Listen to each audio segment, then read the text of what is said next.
Hello there and welcome to Schofield Studios. And today I'm going to be reviewing Star Wars The Last Jedi, the eighth movie in the Star Wars trilogy, and probably the most divisive. Tell me in the comments if you've seen the movie, and if so, did you like it? Now sit back, relax, and let's begin.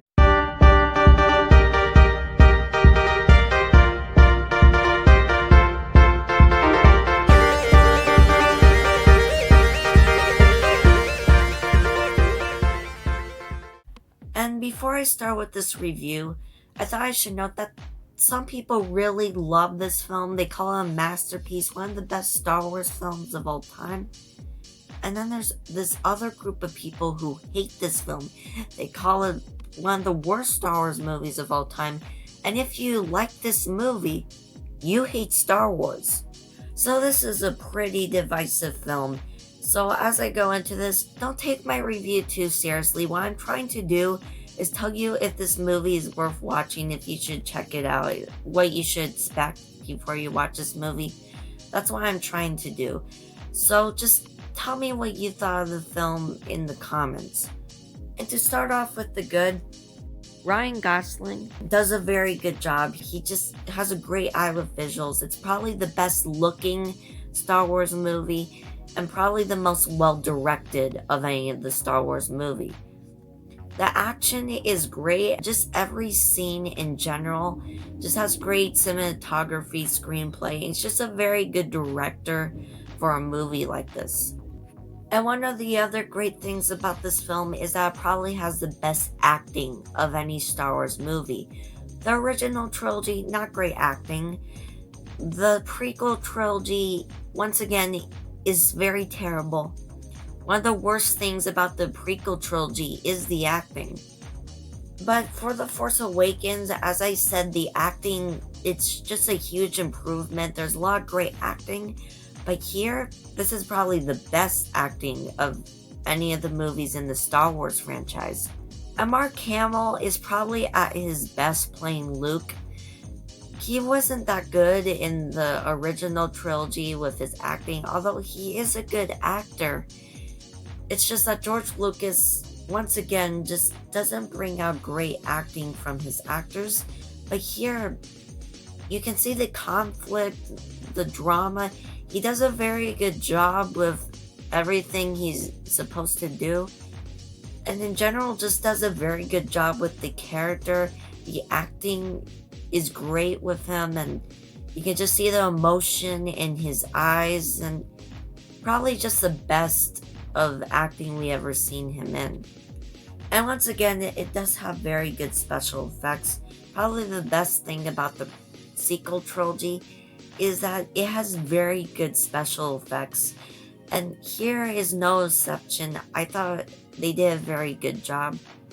And the music, that was good too. John Williams does a very good job in this movie with the music. It has a type of war theme to it.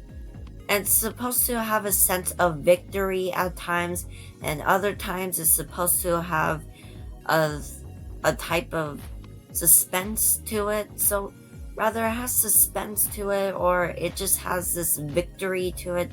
The music is very good and fits with the scene that it's going with.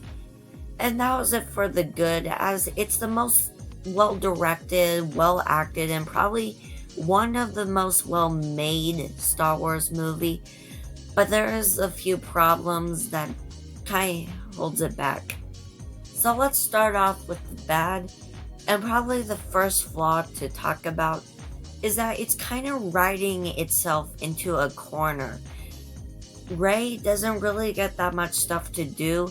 Luke doesn't feel like the character he was in the original trilogy, and just the whole story, the plot line, it starts just turning to a way, or just writing itself in a way that you don't really want it to go.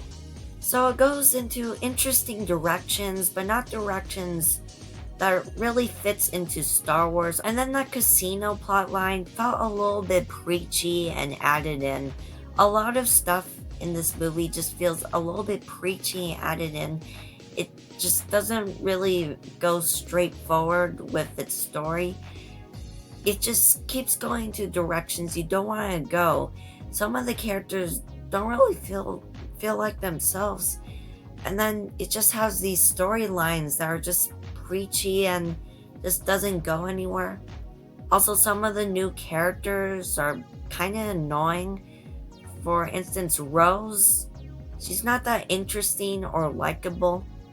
And then the woman who replaces Leia, who I forgot the name for, is also very unlikable. And it's very unclear on where her motivations are because at the end she does have a very good plan to get them out of the situation where they might die.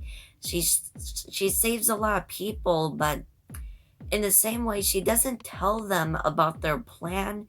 So it's just a lot of mistrust. So you don't know whether her intentions are good or bad. So those two new characters aren't that great. But that was it for the bad, and as you can see, there's a lot of flaws about this film. And yeah, I understand why a lot of people would hate it, but I wouldn't hate it as much as they do. And I wouldn't call it a masterpiece as much as the other people do. So even though it's a very divisive film, you rather really like it or you really hate it. I don't fall in either of those categories. I think it's good. I don't think it's great. I don't think it's bad. I just think it's good. So let's go on to our final ranking. And I would give this a 8.5 out of 10. It has a lot of flaws, but at the end is a very well made and well directed film with some of the best acting I've seen from a Star Wars movie. I wouldn't call it the masterpiece of films. I wouldn't call it the worst film of all time. I just thought it was a very good Star Wars film and I would watch it. And thanks for watching this video. Please subscribe and click the bell if you want to see more from me. Tell me in the comments any movies you want me to review in the future.